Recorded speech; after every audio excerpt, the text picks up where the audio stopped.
Taste the Daily. Namakkal மாவட்டம் பரமத்திவேலூர் அருகே தோட்டத்து வீட்டில் தனியாக இருந்த மூதாட்டியை கொலை செய்த கொலையாளிகளை கைது செய்ய முடியாமல் ஸ்டாலின் அரசின் ஏவல் துறை திணறி வருவதாக குற்றச்சாட்டு எழுந்துள்ளது. குளத்துப்பாளையத்தை சேர்ந்த சாமியாத்தாள் என்ற 67 வயது மூதாட்டியை மர்ம நபர்கள் கத்தியால் குத்தி கொலை செய்த வழக்கில் கொலையாளிகளை பிடிக்க 10 தனிப்படை அமைக்கப்பட்டதாக கூறிய ஏவல் துறை 2 நாட்களாக கொலையாளிகளை பிடிக்க முடியாமல் திணறி வருகிறது. இதனிடையே ஈரோடு, திருப்பூர் உள்ளிட்ட மேற்கு மாவட்டங்களில் தனியாக வசிக்கும் முதியவர்களை பாதுகாக்க விடியா திமுக அரசு எந்த ஒரு முன்னேற்பாடுகளையும் மேற்கொள்ளவில்லை என பொதுமக்கள் கடுமையாக விமர்சிக்கின்றனர்.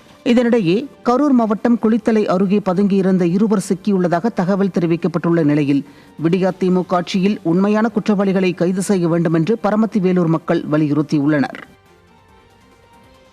கோவை மாவட்டம் பொள்ளாச்சி அருகே பூமி பூஜை விழாவிற்கு வந்த விடியா திமுகவின் நாடாளுமன்ற உறுப்பினரை முற்றுகையிட்டு பொதுமக்கள் கேள்வி எழுப்பியதால் அவர் திக்குமுக்காடினார். கெங்கம்பாளையம் ஊராட்சியில் அங்கன்வாடி கட்டிட பூமி பூஜையை தொடங்கி வைக்க திறனற்ற திமுகவின் பொள்ளாச்சி நாடாளுமன்ற உறுப்பினர் ஈஸ்வரசாமி வருகை தந்தார்.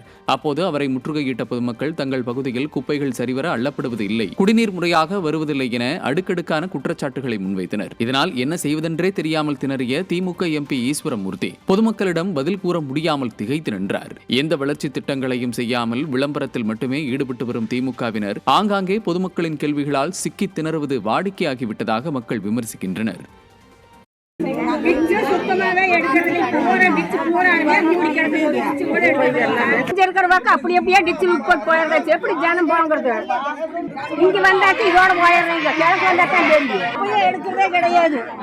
குப்பை எடுத்தாக்க அது மாரி எடுக்க சொன்னாக்கா காசு கூட நீ எங்க போய் சொல்லுங்க சொல்லு அப்படிங்கிறாங்க.